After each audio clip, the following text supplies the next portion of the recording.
élever pendant ce temps. C'est toi que nous voulons sanctifier pendant ce temps, Seigneur. Nous sommes des serviteurs inutiles, Seigneur Père, et ton nom est le nom à élever.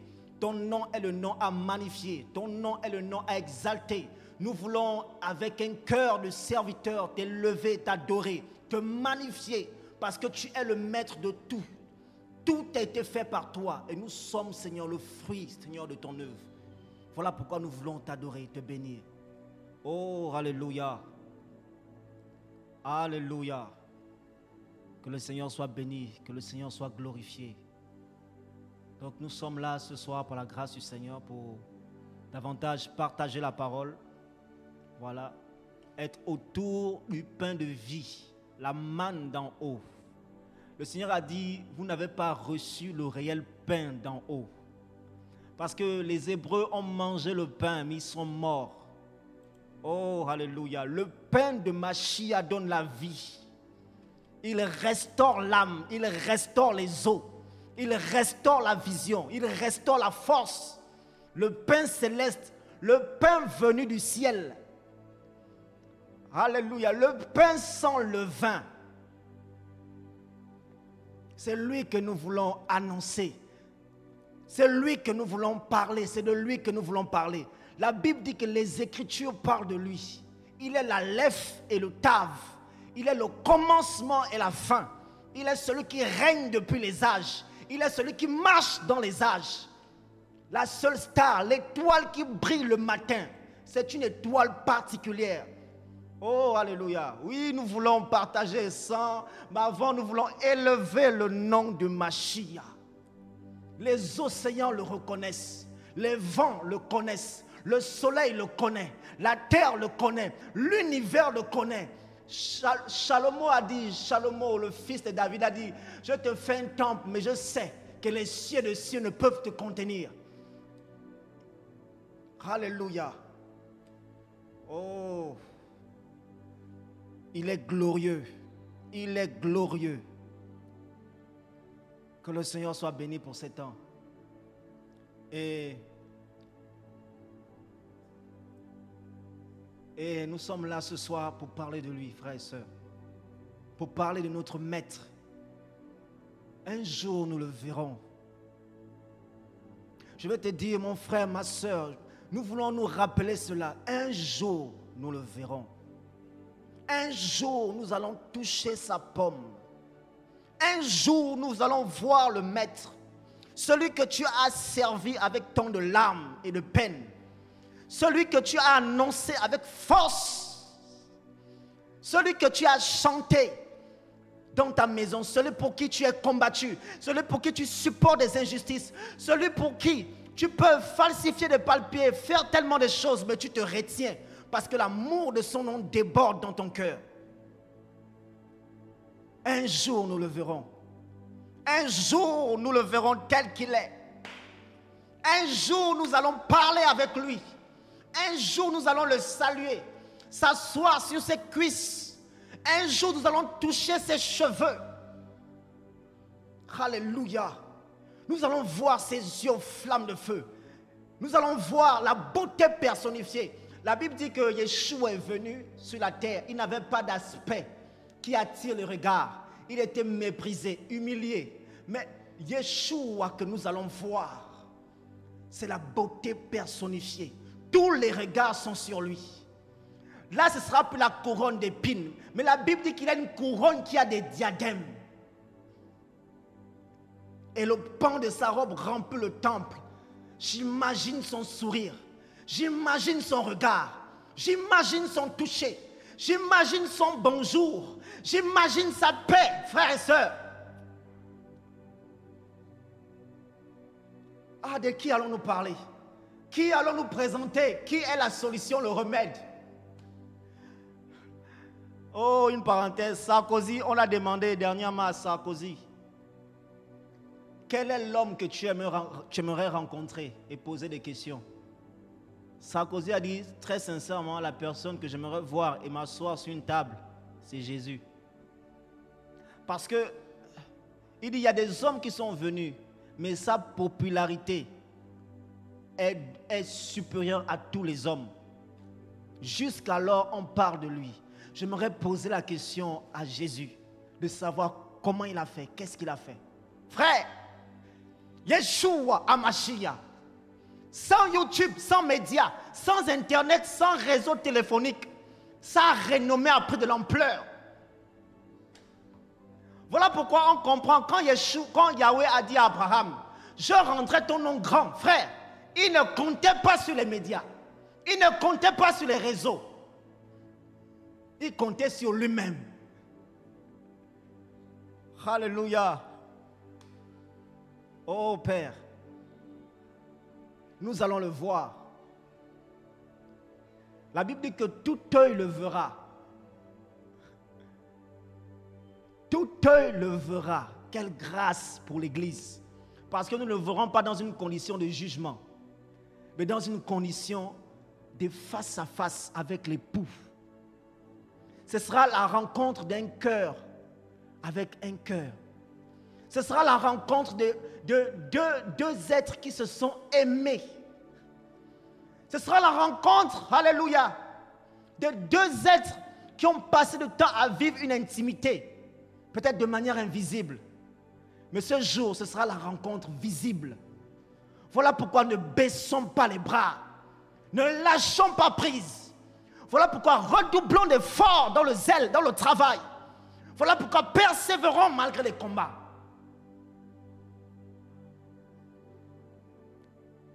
Alléluia. Donc par la grâce du Seigneur, nous allons partager la parole. Partager ce que le Seigneur nous met à cœur. Mais déjà, ce qui nous met à cœur, c'est lui-même.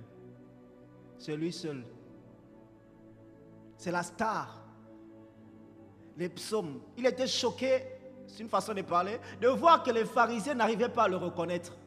Mais vous sondez quelle écriture? Vous lisez quelle Torah?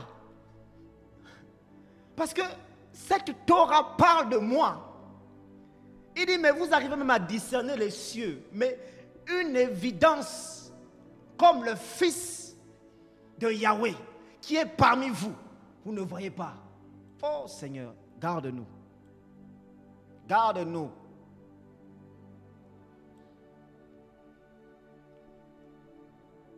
Ah, le Seigneur.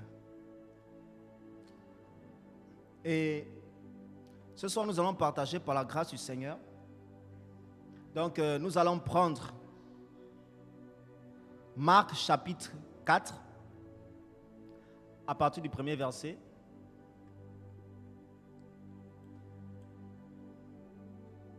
Donc, Marc chapitre 4, à partir du premier verset. La Bible dit, il commença de nouveau à enseigner au bord de la mer. Et une grande foule se rassembla auprès de lui, de sorte qu'il monta dans un bateau. Sur la mer, ici il monta dans un bateau, sur la mer et s'y assit. Et toute la foule était à terre près de la mer. Il leur enseignait beaucoup de choses en paraboles. Et il leur disait dans son enseignement, écoutez, voilà que le semeur est sorti pour semer.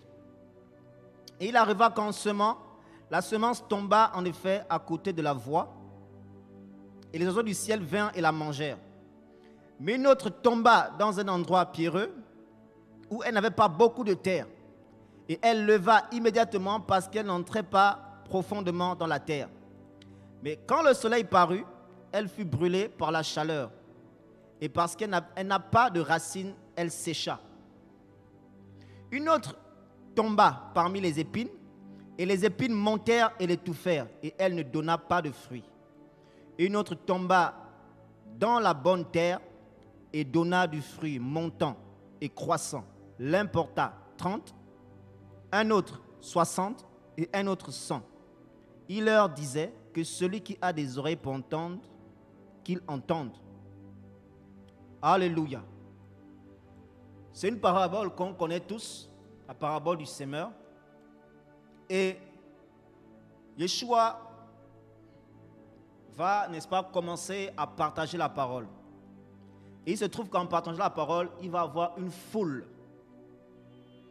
Une foule au point où il sera obligé de se mettre sur la mer dans un bateau.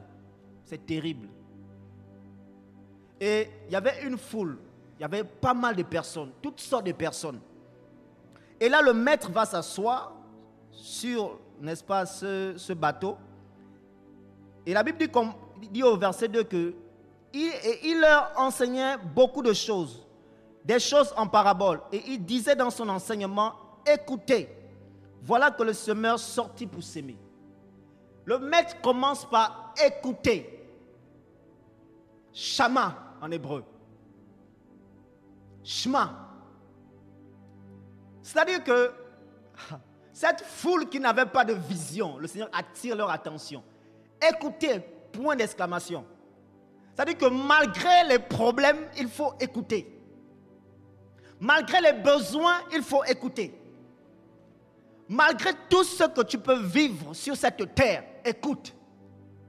Parce que Yahweh, depuis le trône, il parle.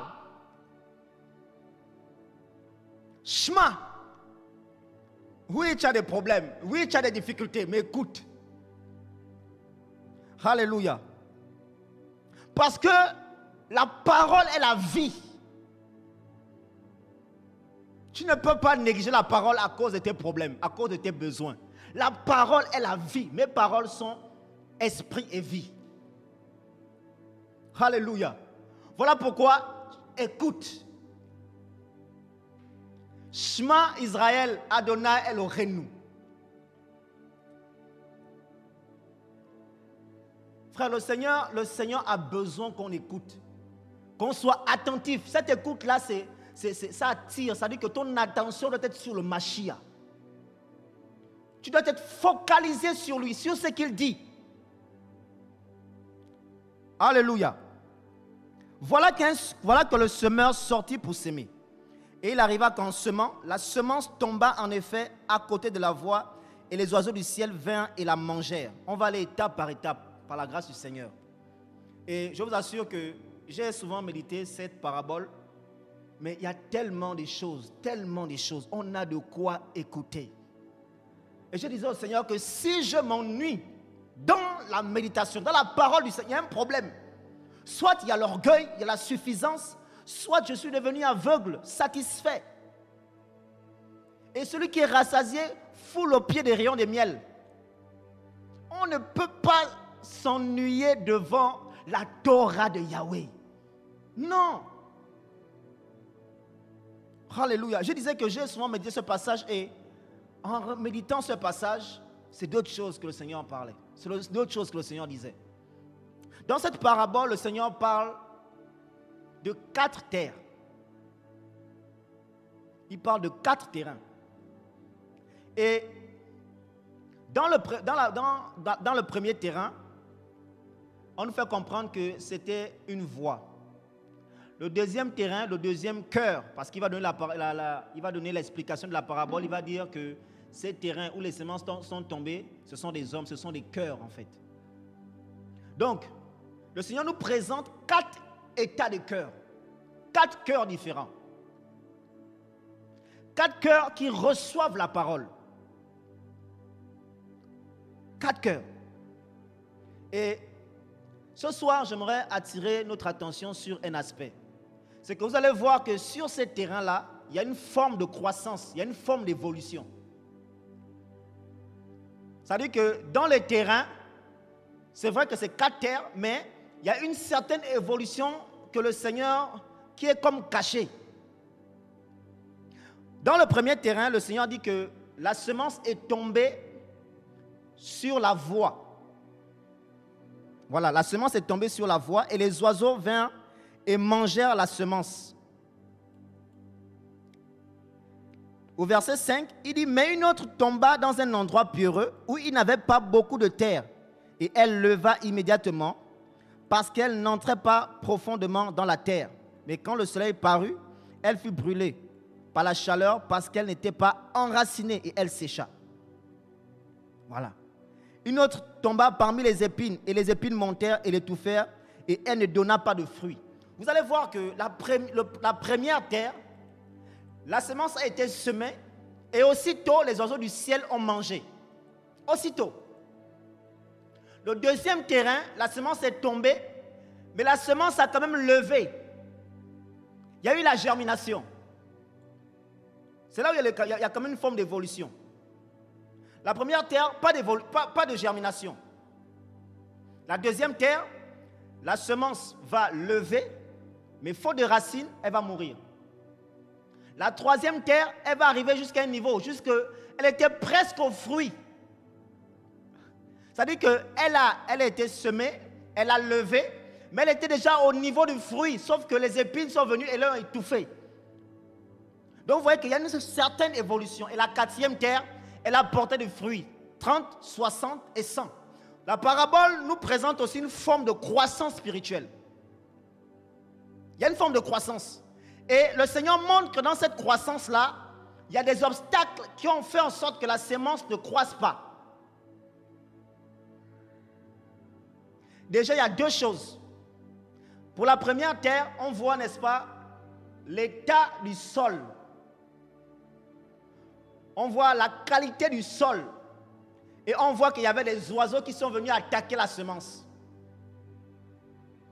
Et on va aller étape par étape, par rapport à ce que le Seigneur permettait de comprendre. Regardez, il dit au verset 4, « Il arriva qu'en semant, la semence tomba en effet à côté de la voie, et les oiseaux du ciel vinrent et la mangèrent. » Donc, le Seigneur compare cet état de cœur comme étant, ce terrain comme étant une voie, comme étant un chemin, un endroit par lequel les hommes passent, une terre sur laquelle les hommes marchent.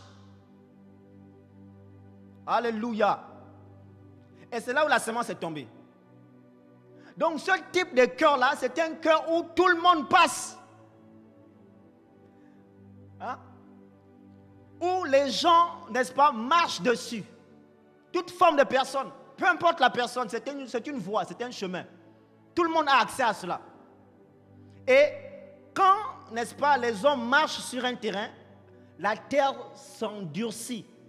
Le sol devient dur. Regardez le chemin qu'on a souvent. Généralement, rien ne pousse. Lorsqu'on marche sur une piste, rien ne pousse. De part et d'autre de la piste, les choses vont pousser. Mais sur la voie en question, rien ne pousse. Et le Seigneur dit que le premier type de terrain est un terrain comparable à une voie, à un chemin. Et on comprend par là que beaucoup, n'est-ce pas, n'est-ce pas, la parole ne rentre pas dans leur cœur parce qu'ils ont été marchés dessus. Ils ont été piétinés, écrasés. Beaucoup de personnes sont passées dans leur vie, dans leur âme, et ça endurcit leur cœur. De sorte que la parole ne peut pas avoir de fruit, ça ne peut pas germer. Oh Seigneur. Ça parle ici de l'homme dans la vie d'un homme. Parce que la voie, ce sont les hommes qui passent, bon, en même temps les animaux, mais c'est l'homme ici, la présence de l'homme. L'homme qui marche sur les gens. Et à cause de ça, beaucoup ne veulent plus écouter la parole. Beaucoup ne veulent pas recevoir la parole. Beaucoup sont, n'est-ce pas, fermés. Et l'ennemi a accès à cause de ça. Ça endurcit. Et pour beaucoup, ça devient comme le manque de pardon. Parce que le sol est rigide, la terre est dure. Beaucoup qui ont été déçus par les pasteurs. Beaucoup qui ont été déçus dans la famille. Par le père, par la mère. On les a marchés dessus. Ça crée même un complexe d'infériorité. Les problèmes d'identité. Et la parole a du mal à pénétrer. Parce que dire à quelqu'un qui a toujours écouté que tu es vilain, tu n'es pas aimé, que tu n'es rien, tout ça, dites-lui qu'on t'aime, mais il aura du mal à croire. Il aura du mal à faire confiance. Elle aura du mal, cette personne, à s'ouvrir. Alléluia. Et là, on a besoin de la révélation de l'homme de Galilée. Celui qui est digne de confiance. Le Père par excellence. C'est un travail. Et Paul disait, ne devenez pas esclave des hommes. Parce que quand tu es esclave d'un homme, mais tu seras brisé. Parce que malheur, maudit soit quiconque se confie en l'homme. Et vous voyez, c'est comme 4 personnes. Et là, pour cette semence-là, elle s'est arrêtée à ce niveau. Elle était coincée par les hommes. Peut-être par le manque de pardon, parce qu'il y avait des problèmes. Et elle s'est arrêtée là. Elle n'a pas pu continuer la course. Pour le deuxième terrain, c'est, n'est-ce pas, dans Marc 5, on dit, mais une autre tomba dans un endroit pierreux où elle n'avait pas beaucoup de terre, et elle leva immédiatement parce qu'elle n'entrait pas profondément dans la terre. Et là, c'est encore plus, c'est plus profond. Ça veut dire que c'est quelqu'un que le Seigneur, n'est-ce pas, qui a réussi quand même à recevoir la parole. Le Seigneur va le dire dans l'interprétation. C'est la personne qui reçoit la parole, mais qui ne s'enracine pas. La Bible fait comprendre que cette terre-là était comme un endroit pierreux, les pierres, les cailloux. C'est aussi l'image des doctrines des hommes. Des cailloux, des pierres dans nos cœurs, dans les profondeurs. Là, le Seigneur amène la parole en profondeur. Il te délivre des coutumes et des traditions qui sont dans l'âme. Il faut que la parole s'enracine et qu'elle brise les fausses doctrines, les faux messages, les acquis de nos familles, les acquis de nos parents, les acquis de nos noms. Ce qu'on a reçu dans le monde, ça touche les profondeurs de l'âme. Alléluia. Et là, c'est pas facile. Pour nous tous, c'est pas évident. Parce que la personnalité est touchée. Là, c'est l'enracinement. Ça veut dire que la première semence, ce n'est pas rentré. Mais là, les racines se développent et ça pénètre l'âme.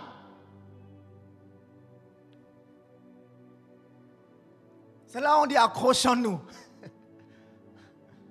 Parce que le Seigneur va briser ses pierres. Il brise ses cailloux. Ces pierres sont comme des forteresses. C'est vraiment comme des forteresses.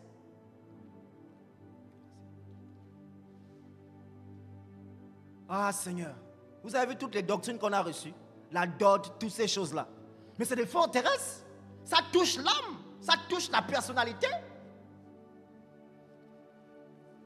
Ça touche le caractère de la personne, ça touche les acquis.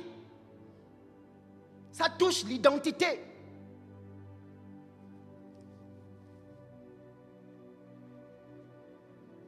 Et c'est fort.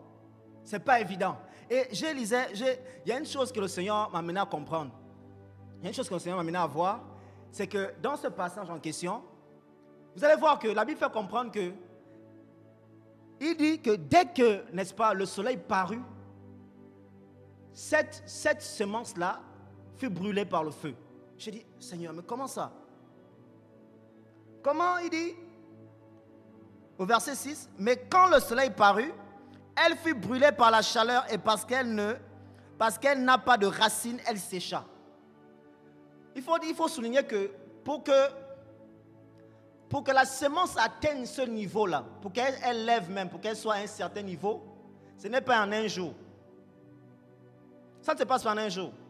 Ça peut prendre une semaine, ça peut prendre un mois, ça peut prendre 2 mois. Mais la Bible dit que quand le soleil parut, vous êtes sûr que pendant 1 mois, le soleil n'a pas paru? Le soleil a paru. Mais comment se fait-il que la semence a germé? Elle était prête à s'enraciner, elle a levé. Et ça a pris du temps, ça a pris 1 semaine, 2 semaines, 3 semaines, je ne sais pas, ça dépend de la semence. Et là, le Seigneur dit, mais quand le soleil parut, la semence, n'est-ce pas? Quand le soleil parut, elle fut brûlée par la chaleur.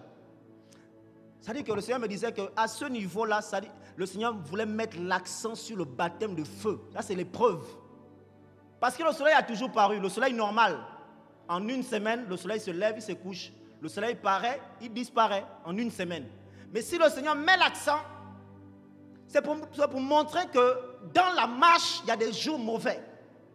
Il y a des jours où nous sommes sérieusement éprouvés par le feu.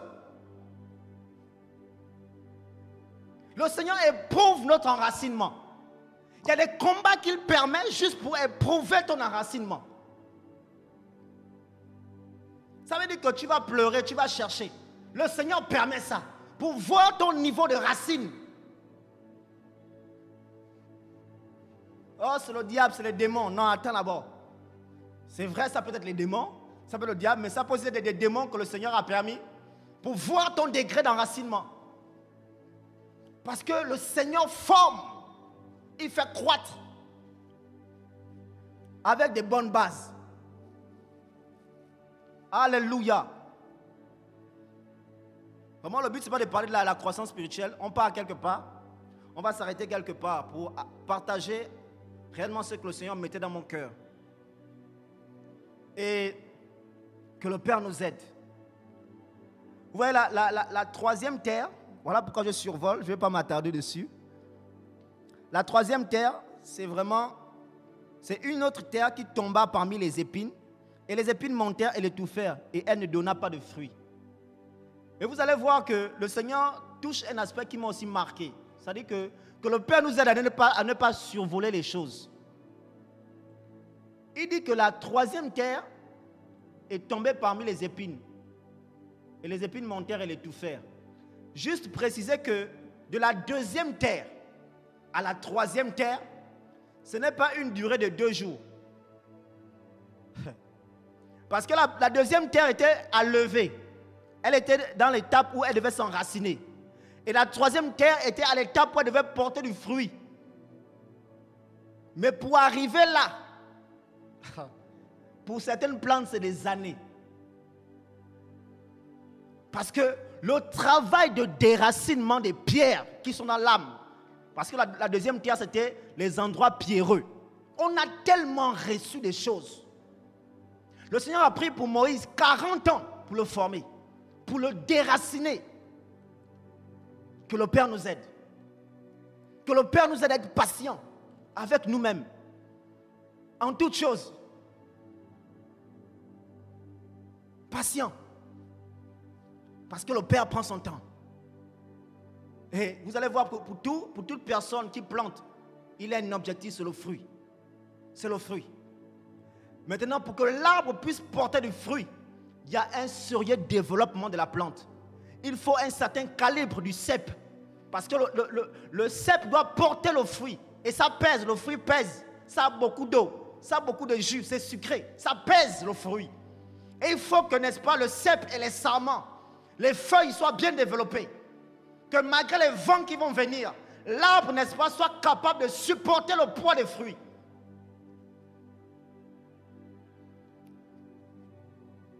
Oh Seigneur de gloire, aide-nous. Et le Père travaille, c'est dans les larmes, dans les souffrances, dans la douleur, dans les peines. Parce que les cailloux là, c'est à l'intérieur. Vous allez voir que le Seigneur présente maintenant l'aspect intérieur du terrain. Le premier terrain, c'était beaucoup plus superficiel, à l'extérieur. C'est un chemin où les gens marchent, c'est dessus. Mais là, il voit l'intérieur, il creuse un peu. Que dans ce deuxième terrain, il y avait des racines, il y avait plutôt des pierres à l'intérieur. Il y avait des cailloux.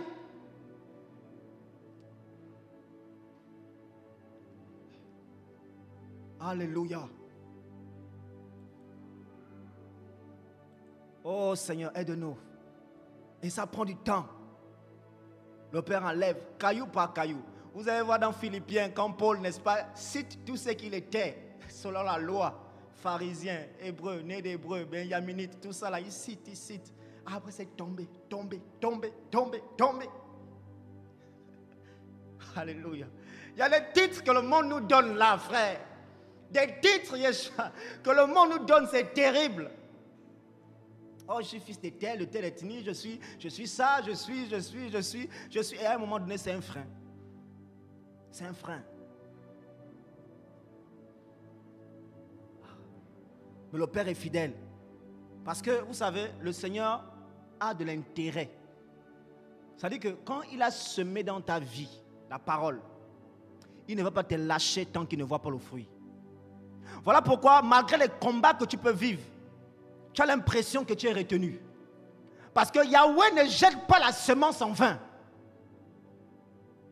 Jamais. Quand il jette une semence dans ta vie, c'est parce qu'il veut voir le fruit. C'est parce qu'il attend le fruit. Voilà pourquoi il fait ce travail dans ton cœur. Il enlève tout. Il brise tout. Alléluia. Voilà pourquoi tiens ferme. Tenons ferme. Ce n'est pas facile, ce n'est facile pour personne. Pour personne. Mais le Père a un but. Et le but est bien... En fait, c'est clair pour le Seigneur. C'est clair. C'est pour nous qu'à un moment donné, à cause des combats, à cause des difficultés, ça devient flou. Mais c'est tellement clair pour le Père. C'est fluide. Nous, on se demande, Seigneur, qu'est-ce qui se passe? Pourquoi ça? Pourquoi ça? Mais le Seigneur sait. Alléluia. Et la troisième terre, on nous fait comprendre que ce sont les épines qui sont montées, qui l'étouffèrent, et elle ne donna pas de fruits. Et la Bible nous fait comprendre que ce sont les soucis, les inquiétudes, l'invasion. Et un jour, le Seigneur m'amena à lire un passage dans Juge avec l'histoire de Gidon. Les fils de Séchem avaient établi sur eux l'épine selon le fils de Gidon. Il a dit, qui viendra régner sur nous? Serait-ce l'olivier? Serait-ce la figue? Ils ont refusé. Et ils ont préféré faire régner sur eux l'épine. Et cette épine-là a fini. Ils ont fini par s'entretuer. Frère, l'épine, c'est tellement, à un moment donné, c'est tellement comme appétissant. Quand tu commences à t'inquiéter, à te soucier de ta vie, c'est comme appétissant. C'est comme un bonbon de gourmandise. Hein? Ça dit que tu es là, tu commences à cogiter sur ta vie, sur ton avenir, sur ta vie sociale, sur tes projets. Oui, c'est bien, mais à un moment donné, tu es là, c'est tellement appétissant, mais ça te tue dans l'esprit. Ça étouffe la parole de Yahweh. Ça étouffe la semence que Yahweh a mis dans ta vie. Et le Seigneur, moi, je fais un peu de l'agriculture pour la grâce du Seigneur. Là, ce terrain-là, c'est une phase d'entretien. C'est-à-dire que quand il y a les épines dans ton champ, il faut entretenir. Il faut raser, il faut couper. Sans sentiment. Les inquiétudes, tout ça, il faut arracher. La semence doit être libre. Elle doit s'épanouir. Alléluia. Et la suite nous dit, au verset 8, il dit, et une autre tomba dans la bonne terre et donna du fruit, montant et croissant. L'un porta 30, un autre 60 et un autre 100. Quand je lisais ce passage, ça m'a beaucoup encouragé par la grâce du Seigneur. Et je suis convaincu que Yeshua ne parle pas au hasard. Voilà pourquoi aucun yod ne sera enlevé. Yod, c'est la plus petite lettre hébraïque. Aucun yod, parce que rien n'a été mis au hasard. Rien. Les Écritures sont éprouvées. La parole est juste et digne d'être, n'est-ce pas, d'avoir toute notre confiance et notre attention. Et Paul dira que toute Écriture, n'est-ce pas, est inspirée, utile pour enseigner, pour édifier, afin, n'est-ce pas, de porter, d'être mature, de bien former. Quand il parlait à Timothée, je paraphrase. Et ce passage m'a un peu interpellé, d'où le thème même qu'on a reçu, qu'on a mis par la grâce du Seigneur, le fondement, l'Amed. Il dit une autre tomba dans la bonne terre et donna du fruit montant et croissant. L'un porta 30, un autre 60 et un autre 100. Et vous allez voir que dans ce passage, le Seigneur donne des chiffres qui sont assez significatifs. Déjà, on va s'appesantir sur, n'est-ce pas, l'un porta 30, le chiffre 30. Le chiffre 30, effectivement, c'est l'équivalent de l'Amed en hébreu. Pour ceux qui ont la BYM, vous pouvez fouiller aux annexes. Regardez au niveau des annexes. Vous allez voir au niveau de l'alphabet hébraïque que le chiffre 30, le chiffre 30, c'est le chiffre qui correspond à l'Amed. Voilà, c'est l'Amed. Je crois qu'à 60, c'est mec, mais on va s'arrêter sur l'Amed. Que le Seigneur nous aide. On veut vraiment, par sa grâce, creuser. Et l'Amed. Lamed en hébreu, c'est la 12e lettre de l'alphabet hébraïque. C'est vraiment la 12e lettre. Et c'est la plus grande de toutes les lettres hébreux. C'est la plus grande, c'est celle qui a plus de taille. Et le Seigneur dit que la semence, n'est-ce pas, celui qui porte du fruit va aller en croissant. 30, 60 et 100. Lamed, c'est vraiment une lettre très grande. C'est-à-dire que quand les Hébreux écrivent, n'est-ce pas, l'alphabet hébraïque, ils écrivent ça vraiment comme de manière linéaire. Ils les classent de manière linéaire. Et on voit comment Lamed surpasse toutes les lettres. Et c'est la 12e lettre.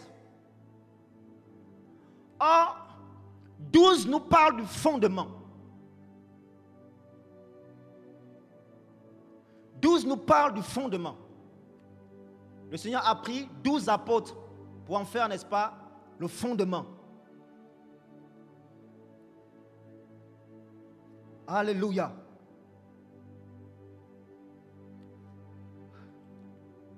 Que le Seigneur nous aide. Le fondement. Et Lamed, c'est vraiment l'image, ça a la forme d'un fouet. C'est comme un fouet, comme une chicotte.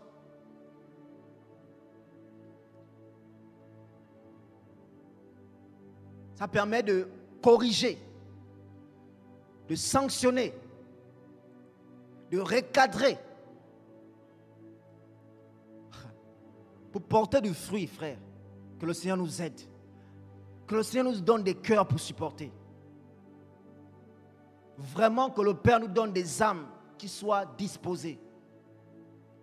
Lamed parle de la formation, ça parle de l'instruction. Ça parle de l'enseignement. On ne peut pas porter du fruit sans la formation. C'est-à-dire que l'enseignement est fondamental dans nos vies. C'est une base.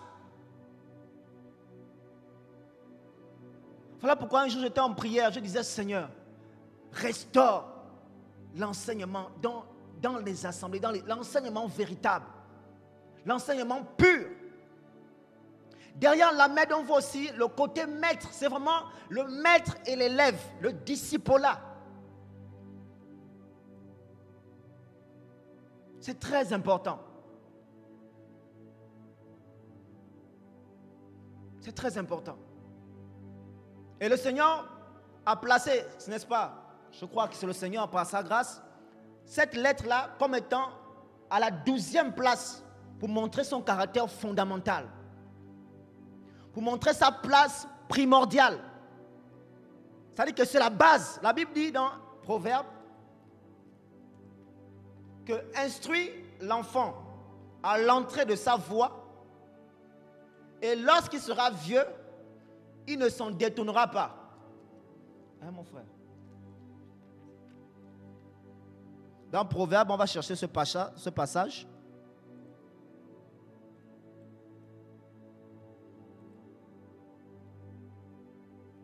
Oh Seigneur, que le Père nous aide.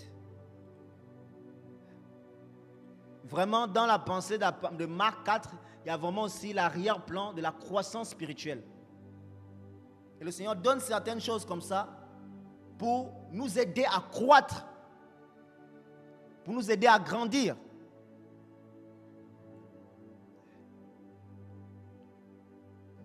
Proverbe, on va chercher.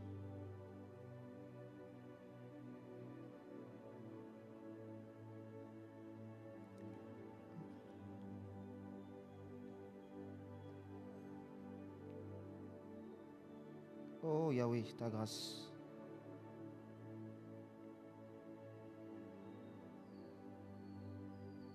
On ne doit pas enlever ça dans nos vies. Il faut l'enseignement. Il faut, n'est-ce pas, la formation. Il faut le discipolat. Il le faut. De manière personnelle. Au-delà d'abord des frères, des hommes, tout ça là. Mais on doit garder en tête qu'on est dans un état de formation. C'est basique, c'est fondamental. Ça ne veut pas dire que c'est pour les nouveaux convertis, non. Ça ne veut pas dire que c'est pour ceux qui ont commencé, non. Ça veut dire en fait c'est un état de cœur. On doit le positionner ça veut dire que c'est fondamental dans la vie d'un chrétien. Je suis constamment, n'est-ce pas, en train d'apprendre, constamment en train de creuser.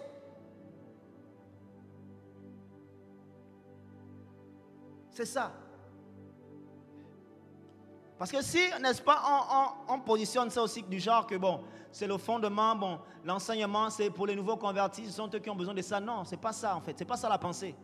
La pensée, c'est vraiment de garder une attitude de disciple, de garder ce caractère de disciple. Au-delà du fait que oui, dès que l'enfant rentre, n'est-ce pas, il y a l'enseignement qui vient aussitôt, mais ça ne veut pas dire que ça doit s'arrêter.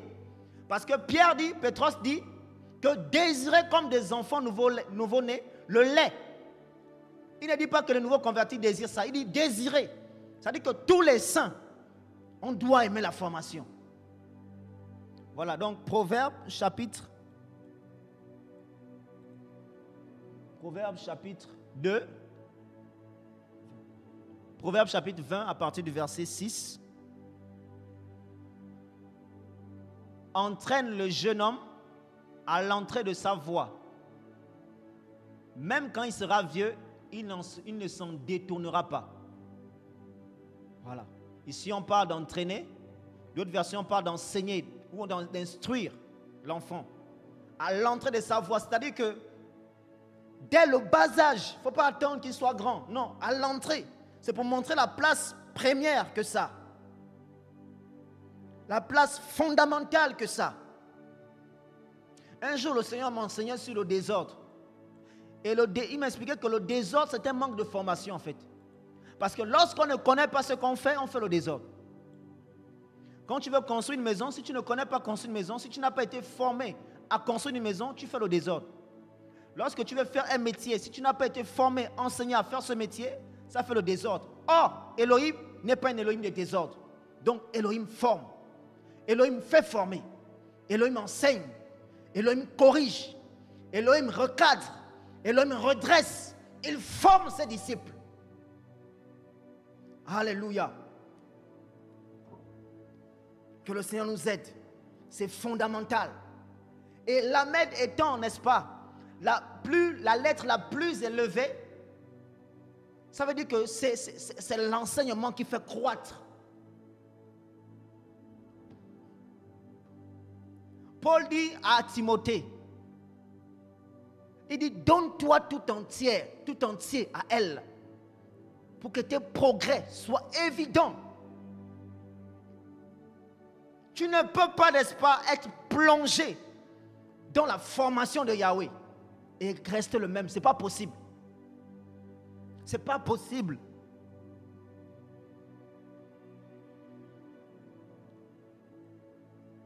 Et c'est basique. Ma prière, c'est que le Père nous aide. Parce qu'on court après le fruit. On court après le fruit. On court, il faut que le cœur du Père se réjouisse. Il faut que le Père, n'est-ce pas, le cœur de Yahweh se réjouisse. Que quand il voit ma vie, quand il voit ta vie, il se réjouit. Hier, il t'a planté, tu n'avais pas de feuilles. Demain, il repasse, il se rend compte que tu as germé. Il se rend compte que tu as déjà 4 feuilles. Il se rend compte que tu as 5, 6 feuilles. Il se rend compte qu'il y a des branches qui sortent. Il se rend compte qu'il y a des rameaux, il y a des sarments. Il se rend compte quelques temps plus tard, tu commences à fleurir. Que la fleur vient. Que les abeilles commencent à venir, n'est-ce pas, prendre du nectar sur toi. Quelques années plus tard, on se rend compte qu'il y a des fruits qui sortent. Et le cœur du Père est réjoui. Alléluia. Oh, que le Père n'enlève pas ce but dans nos vies. Oh, je refuse d'être, hein, on appelle comment cette maladie ici, c'est le kwashiorkor ou bien le kwashiorkor spirituel. Nous refusons ça. Yeshua vient cueillir le fruit. L'enlèvement, c'est une cueillette, c'est la récolte des fruits. Et ça, c'est dans le caractère, amen, dans le fruit de l'esprit. Mais en même temps, dans les choses que le Seigneur nous donne à faire, il faut qu'on porte du fruit. Il faut qu'on porte du fruit. Et c'est très... Et je vous assure que si on creuse même cette parabole par rapport à l'œuvre, vous allez voir que ça va beaucoup nous aider. Il y a des gens que l'ennemi a arraché l'œuvre parce qu'ils ont écouté les hommes. Le Seigneur t'a donné une sémence. Hein? Comme Joseph. Les hommes l'ont attaqué, ses propres frères, attaqué, combattu. Le diable l'a arraché. Heureusement, Yahweh a gardé Joseph, l'homme. Et ça prend, et le Seigneur enracine même la vision, les projets qu'on peut avoir de sa part. Tout c'est pareil, c'est le même principe. Après, on est à un niveau où il faut entretenir. Il faut entretenir. Sinon, les épines, tout cela, les pensées, le découragement, toutes ces choses, ça monte. Et ça étouffe tout. Et ça devient fructueux. Il faut de la persévérance, que le Père nous aide. C'était une parenthèse, on revient à l'Amed. Qu'on doit se faire former continuellement par le Seigneur. Ce n'est pas une fois les classes, n'est-ce pas, sont terminées, la formation est finie. Une fois j'ai appris certaines choses, c'est terminé. Non, mais là on devient des lacs. Hein, c'est là où Paul dit aux Corinthiens, vous êtes rassasiés. Il n'y a plus d'évolution, c'est la stagnation. Or, l'esprit, ce sont des fleuves d'eau vive qui jaillissent jusque dans l'éternité. Il y en aura toujours pour nous, frères et sœurs. Il y en aura toujours. Toujours. Voilà pourquoi on doit avoir cette attitude-là. D'être, n'est-ce pas, au pied du maître pour se faire former. Au pied du maître. Quels que soient, n'est-ce pas, les exploits. Quelles que soient les réalisations. Parce qu'il ne faut pas oublier, il ne faut pas qu'on oublie que le but du Seigneur, c'est le fruit. Dans nos vies. Parce que les hommes mangent le fruit. Yahweh mange le fruit. Même nous-mêmes, nous jouissons du fruit.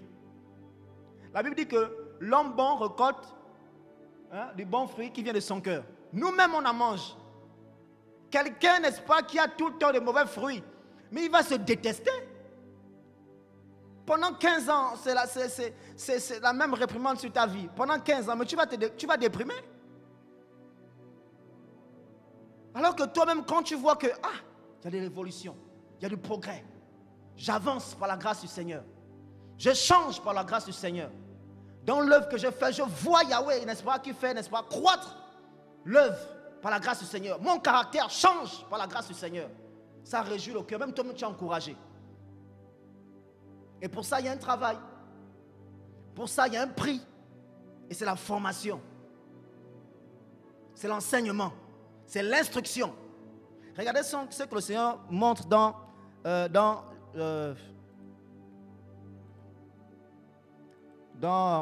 les évangiles, dans Matthieu 7. On va parler des deux bâtisseurs.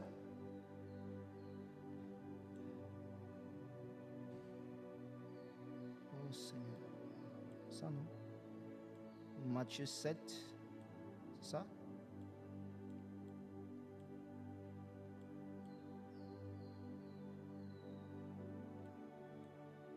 Matthieu 7 à partir du verset 24.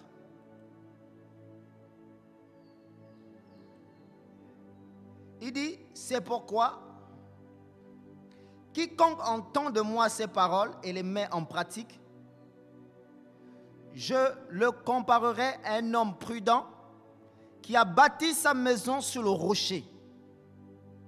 Et la pluie est tombée, les fleuves sont venus, et les vents ont soufflé, et se sont précipités sur cette maison.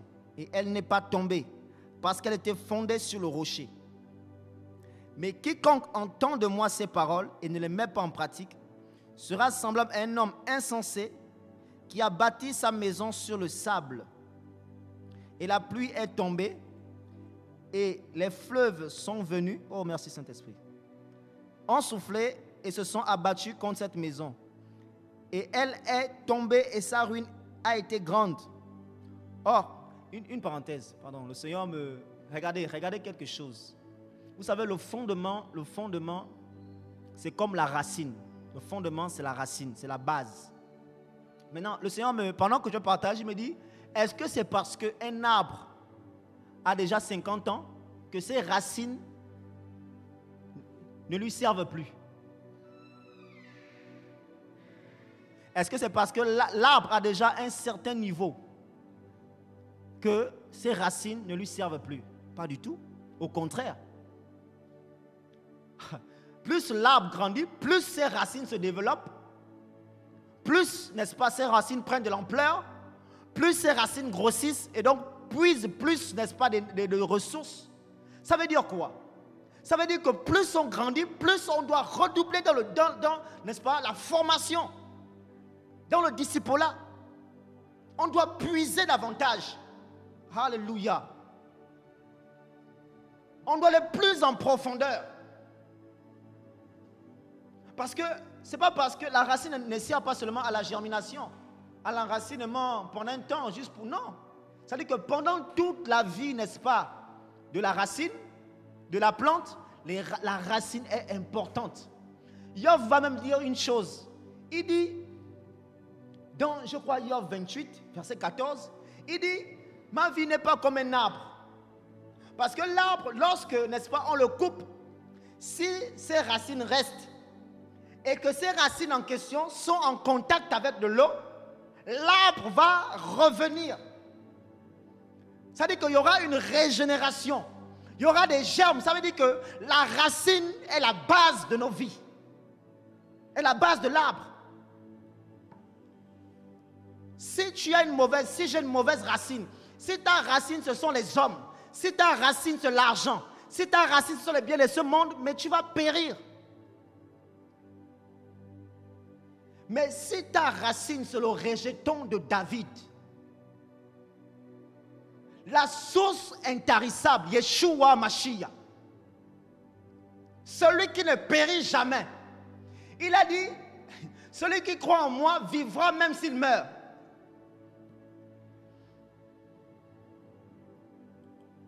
Ça dit que tu ne vas jamais sécher. Jamais. On a, en fait, le fondement, la formation est basique. Elle est fondamentale. Elle est primordiale. On doit rechercher le Messie. Continuer à le chercher. Continuer à creuser. L'œuvre, n'oublions pas que c'est le Père qui les opère par nous. Mais nous, on doit le chercher.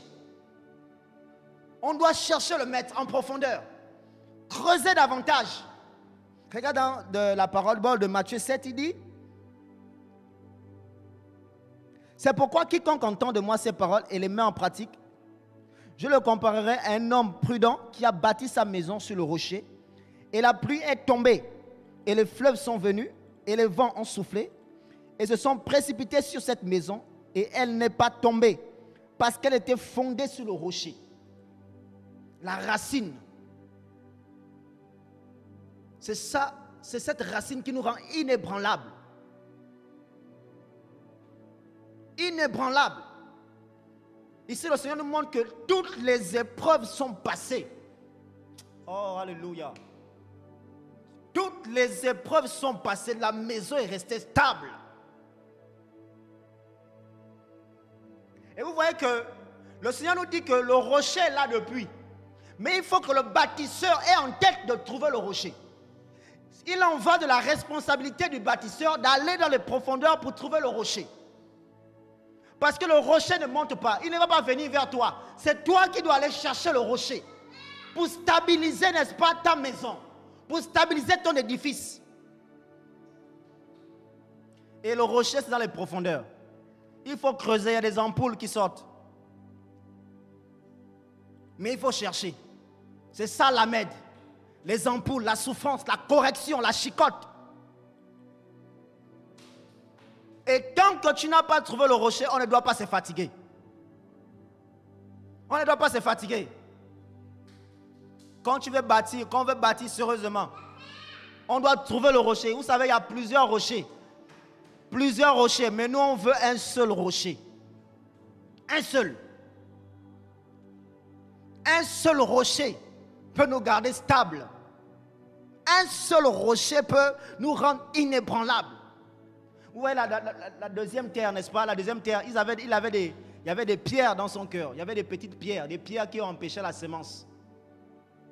Mais nous, dans nos vies, on doit avoir le rocher par excellence. Nous ne parlerons pas de quelqu'un d'autre. Non. Non. Regardons dans 1 Corinthiens 10.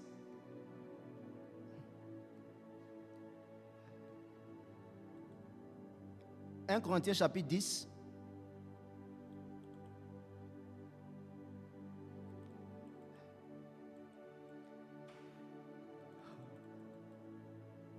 Il dit, au premier verset, « Or, je ne veux pas que vous ignoriez, frères, que nos pères ont tous été sous la nuée et qu'ils sont tous passés au travers de la mer, qu'ils ont tous été baptisés en Moshé, dans la nuée et dans la mer, et qu'ils ont tous mangé le même aliment spirituel, et qu'ils ont tous bu la même boisson spirituelle, car ils buvaient au rocher spirituel qui les suivait. Or, le rocher était le Mashiach. » Alléluia. Le rocher, c'est le Mashiach. Ça veut dire quoi? Le fondement de nos vies. Même lorsqu'on parle de la formation, on parle de l'enseignement. La Bible dit qu'il est la pierre angulaire.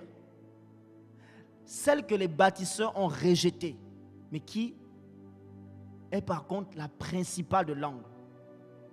Le Mashiach. Le Mashiach. C'est lui le fondement.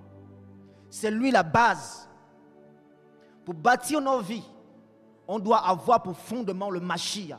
On doit le chercher. On doit être instruit sur le Mashiach. Et Paul va le dire, je ne sais plus dans quel épître, il dit, vous savez, n'est-ce pas, vous avez appris Christ, vous avez été instruit sur Christ, je crois, par Épaphras. On doit être instruit sur le Mashiach, avoir pour fondement le Mashiach.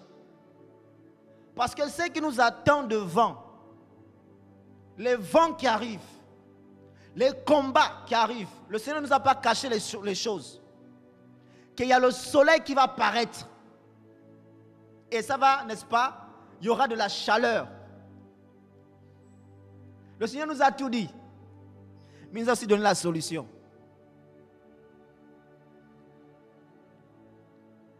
Il dit dans Josué 1:8, le passage qu'on connaît. C'est-à-dire qu'il faut continuellement. Continuellement. Et ça nous manque. Parce que, je vous assure que ça nous manque d'être continuellement dans, n'est-ce pas, la recherche du Mashiach. Continuellement. Cette soif de rechercher le Messie. Cette soif de se dire, Seigneur, je ne t'ai pas encore connu comme il faut. La soif. Et là, le Seigneur, n'est-ce pas, enlève toutes les images que tu as reçues. Regardez, merci Seigneur. Prenons Matthieu 16. Tous les acquis, toutes les idéologies que tu avais, toutes les conceptions que tu avais, il les enlève pour positionner le réel fondement, pour que ta vie soit inébranlable, pour que tu atteignes le fruit. Matthieu 16, 18.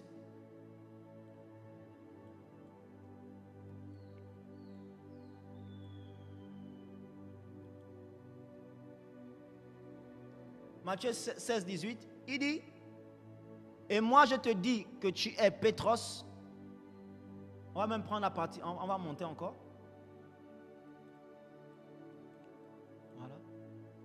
Voilà. Verset 13, il dit, mais Yeshua, étant arrivé dans le territoire de Césarée, de Philippos, interrogea ses disciples en disant, qui suis-je au dire des humains? Moi le fils d'humain. Et ils dirent, sûrement Yohanan le Baptiste, les autres Élia, et les autres Yirmeya, ou l'un des prophètes. Il leur dit, et vous qui dites-vous que je suis? Shimon Pétros répondit, tu es le Mashiach, le fils d'Élohim, du vivant.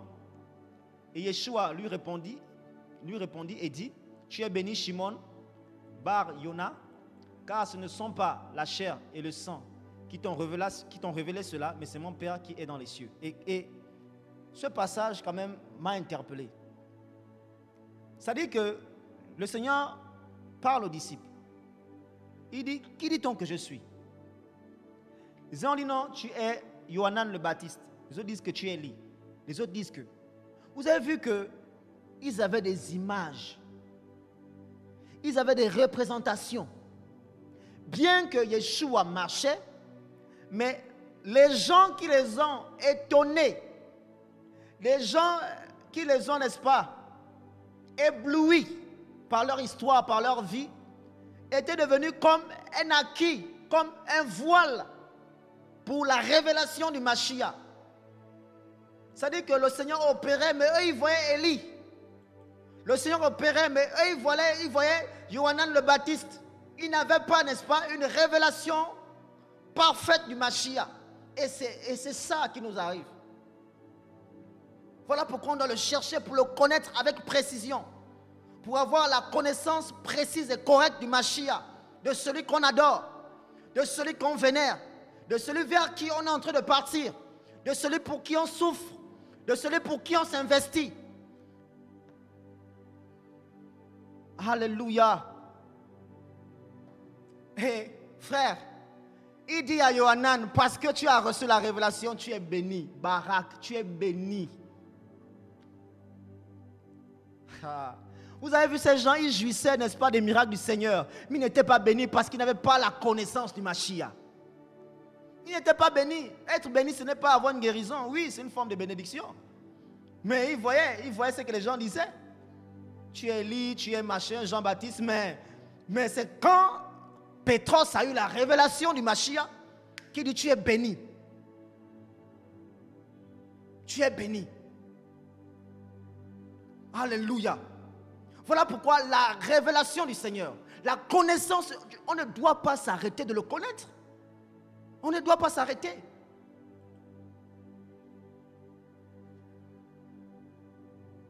Alléluia.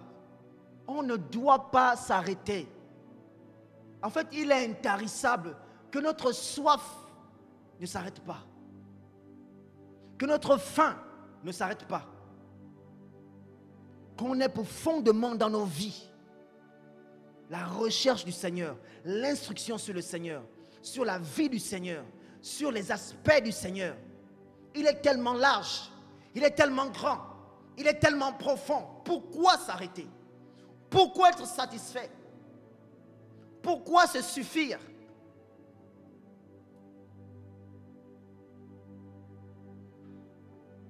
Alléluia. Le Seigneur est bon. Le Seigneur a dit un jour aux apôtres, vous savez où je vais et vous en savez le chemin. Il faut qu'on sache où on part. Que le Père nous aide tous. Il faut qu'on sache où on part. Il le faut. Alléluia. Vous savez où je vais et vous en savez le chemin. C'est basique. On doit connaître où on part. On doit connaître qui on cherche. Oh Yahweh, que le Père nous aide. Que le Père nous aide à ne pas être distrait. Que le Père nous aide à ne pas regarder à gauche, à droite. Un seul objectif. Le Mashiach. Regardez ce que Paul dit dans Philippiens. Oh Seigneur, merci. Je crois Philippiens 3.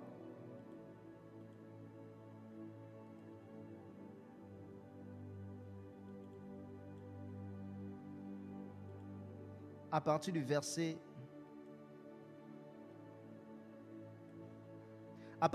4. Il dit que bien que j'ai aussi confiance dans la chair, si quelqu'un d'autre pense se confier dans la chair, à plus forte raison moi. Circoncis dès le 8e jour, de la race d'Israël, de la tribu de Benjamin, hébreu né d'hébreu, pharisien en ce qui concerne la Torah, quant aux ailes, persécutant l'assemblée. Quant à la justice à l'égard de la Torah, devenue sans reproche, il dit, mais ces choses qui étaient pour moi des avantages, je les ai regardées comme une perte à cause du Mashiach. Alléluia. Mais au contraire, Je considère même que toutes choses sont une perte à cause de l'excellence de la connaissance du Mashiach, Yeshua, le Seigneur à cause duquel j'ai perdu toutes choses. Et je les considère comme les excréments des animaux afin de gagner le Mashiach. Alléluia. Oh frère, que le Père n'enlève pas nos regards du Mashiach. C'est le fondement.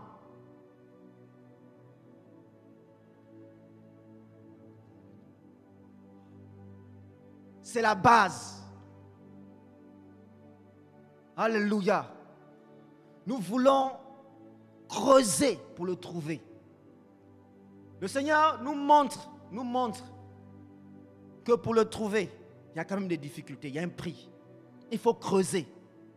Il faut aller en profondeur. Il y a des larmes, il y a des pertes, il y a des choses qu'on perd, il y a des choses qu'on lâche. Mais Paul dit, c'est devenu, ça dit qu'il a tellement goûté au Seigneur que c'est devenu comme un gain de perdre. Que le Seigneur nous donne d'atteindre ce niveau. Que le Seigneur nous encourage. Et c'est là où, en ayant la révélation du Messie, on peut supporter les combats. On peut supporter les difficultés. On peut continuer à faire l'œuvre malgré l'adversité, malgré la pression, malgré les accusations, malgré les calomnies, malgré le rejet. On peut continuer à persévérer parce qu'on sait qui on sert. On sait pour qui on se dépense. On sait pour qui on s'investit. On sait ce qu'il nous a dit. On connaît notre fondement. Oh, alléluia. Ma prière, c'est que rien ne te décourage. Toi qui es le fondement de Yeshua Mashiach. Toi que le Seigneur a parlé. Toi que le Seigneur a dit des choses. Alléluia. Que rien ne te décourage. Que la force du rocher soit notre partage. Que la stabilité du rocher soit notre partage. Alléluia. Oh Seigneur, nous te bénissons. Que le Seigneur soit béni. Nous voulons davantage aller plus loin avec lui, plus loin dans sa connaissance, plus loin dans la révélation de sa personne, le connaître en tant qu'agneau, le connaître en tant que lion, le connaître en tant que tout, aigle, le connaître en tant que la star, l'étoile, tous ces aspects, en tant que fondement, en tant que rocher, en tant que l'eau, en tant que le pain, en tant que tout, en tant que Yahweh. Alléluia.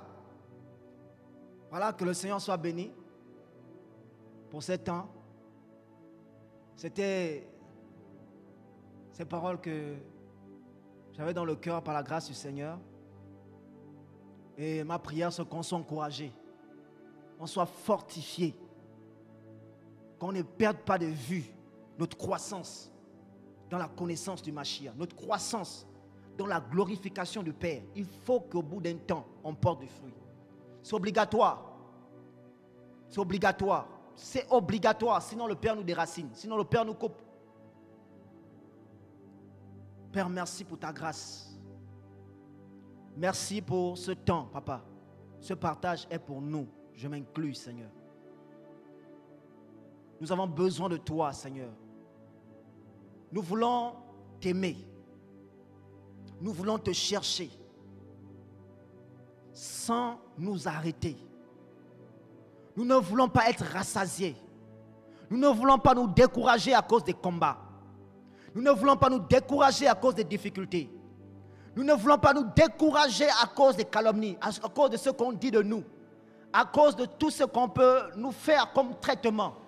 Tant qu'on est dans ta volonté, tant qu'on est dans la sainteté, tant qu'on est sur tes voies, nous ne voulons pas, Seigneur, baisser les bras.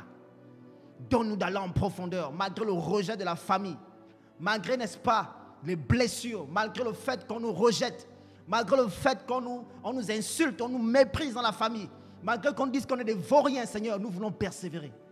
Nous voulons marcher avec toi. Nous voulons t'aimer. Nous voulons te connaître. Nous voulons renoncer à nos cultures, à la tradition, à toutes ces choses, pour la gloire de ton nom. Pour la gloire de ton nom. Que les frères mangent du fruit que tu as travaillé dans nos vies. Que nous-mêmes, nous mangeons le fruit. Que tu manges du fruit. Que tu sois satisfait de nos vies. Que tu sois en joie quand tu regardes nos vies. Et nous te bénissons, Seigneur, Papa. Au nom puissant de Yeshua Mashiach. Voilà, frères et sœurs, shalom, shalom, shalom. Le Seigneur est bon. Et le Seigneur est fidèle, il est bon. Chacun pourra voir à la maison comment creuser davantage, poursuivre. Voilà, parce que on a vu, n'est-ce pas, l'Ahmed, par la grâce du Seigneur, c'est le fondement, c'est l'enseignement qui est autour. On sait que le fondement, c'est Yeshua. Donc, c'est l'enseignement qui tourne autour du Mashiach. C'est lui. Les bases, le fondement, c'est lui. Aucun autre fondement ne peut être posé à part celui qui a été posé, à savoir Yeshua Mashiach. Voilà. 60, ça parle d'autre chose. Je crois que c'est Sémec. Et 100, c'est Kof. Ça dit que et chaque lettre hébraïque là, ça, tout est un enseignement. Sémec, ça parle de la colonne, du pilier. Je vous assure que ce sont de belles choses. Que le Seigneur nous amène à creuser davantage et toute la gloire revient au Seigneur. Que le Seigneur soit glorifié, que le Seigneur soit béni. Voilà. Shalom, shalom, shalom à tous.